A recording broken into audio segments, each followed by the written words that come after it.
Have you ever gone to bed with a perfect blood glucose level only for you to wake up with a fasting blood sugar of 200 mg per dl or 11.1 millimole per liter? You've asked yourself, I didn't snack, I didn't forget my insulin. So what really happened? So that's why I'm here today. I'm going to explain what the dawn phenomenon is and why your fasting blood sugars might run high despite having good bedtime readings. The difference between the dawn phenomenon and the Somogyi effect, and practical strategies to improve morning glucose levels. Let me break it down simply and clinically. So we're going to start off with what dawn phenomenon is. I know I talked a little about it in my previous video, so I'm going to focus more on the dawn phenomenon. And the definition is simply an early morning rise in your blood glucose, usually between the time frame of 3 a.m. and 8 a.m. So it's actually caused by natural hormonal changes. In the early morning hours, our bodies usually release hormones such as cortisol, the growth hormones, glucagon, adrenaline. All the aforementioned are actually called counter-regulatory hormones because they work against insulin. The jobs of these counter-regulatory hormones are actually to prepare your body to wake up in the morning. So they also stimulate the liver to release glucose into the bloodstream. In someone who doesn't live with diabetes, the pancreas at this time of the morning will actually release extra insulin to balance everything out. But in the case of persons living with type 1 diabetes, there's no endogenous insulin production. In persons with type 2 diabetes, there's insulin resistance or a delayed response to insulin, so your glucose levels rise unchecked. Let's move forward. Why is your fasting blood sugar high despite you having that excellent good bedtime reading? Let's say, for example, this is an example. Let's say, for example, your bedtime glucose level is like 110 mg per dl or 6.1, millimole per liter. Then you wake up in the morning and check your fasting blood sugar, and you're shocked at what you see: 200 mg per dl or 11.1 millimole per liter. The possible reasons could be: 1, hormonal glucose dump from your liver. So, like I said earlier on, your liver will release stored glucose overnight. Secondly, it could be that your basal insulin is insufficient. So those are people who are on the basal bolus insulin regimen. So if your basal is not covering your early morning rise, then it's insufficient. And in persons with type 2 diabetes, long-acting or oral medications may not last throughout the night. So with that, you would see a rise in your blood sugars in the morning. And thirdly, insulin resistance is usually higher in the early morning because cortisol increases insulin resistance around dawn. So that's where we got the name, the dawn phenomenon. And if you're someone who eats late high carbohydrate meals, so this can compound early morning rises in your blood sugar. Moving on, let's talk about the dawn phenomenon versus the Somogyi effect.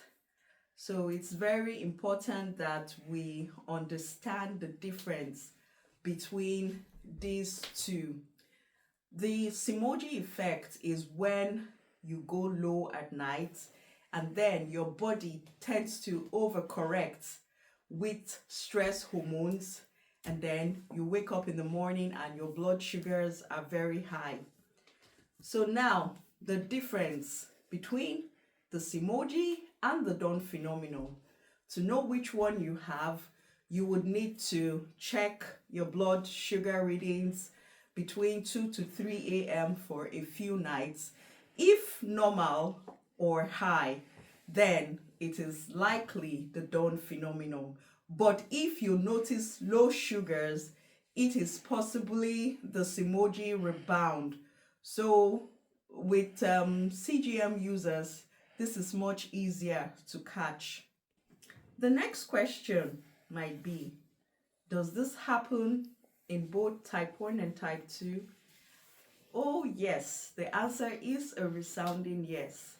So in type 1 diabetes, it's mainly due to lack of endogenous insulin. And people who use insulin pumps may need early morning basal rates adjustments. And then in persons with type 2 diabetes, it's often worsened by the presence of insulin resistance, and it may signal a need for medication review and lifestyle modification. How can we improve the dawn phenomenon? So here are practical, evidence-informed strategies. So the first one is you need to review your basal insulin timing and dose. And you do this in discussion with your diabetes team. Sometimes just shifting time actually helps. Number 2, light evening activity. So a 15 to 20 minute post-dinner walk can actually improve insulin sensitivity overnight. It's always a good practice to do some very light physical activities post-dinner. This really helps, and it's worked for me on several occasions, and I recommend that you give it a shot. It will actually help. Let's move on to number 3, avoiding heavy late night carbohydrate meals, especially the refined carb meals.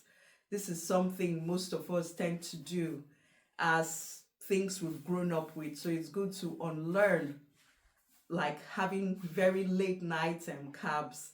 And then number 4, optimizing sleep. Poor sleep actually increases your cortisol levels. So sometimes I'm guilty of this. I have very poor sleep patterns, and I'm trying now to optimize my sleeping.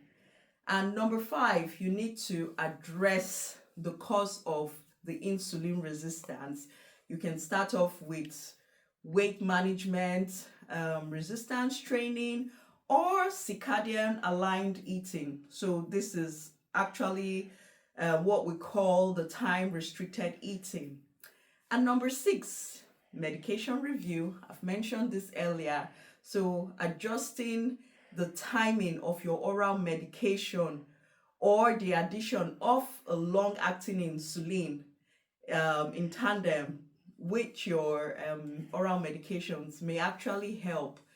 And I must point out something very, very important. You should never, on no account, should you ever self-adjust your medication without your clinician's advice or guidance. So now, let's talk about one very important point here. The dawn phenomenon should not make you feel like a failure.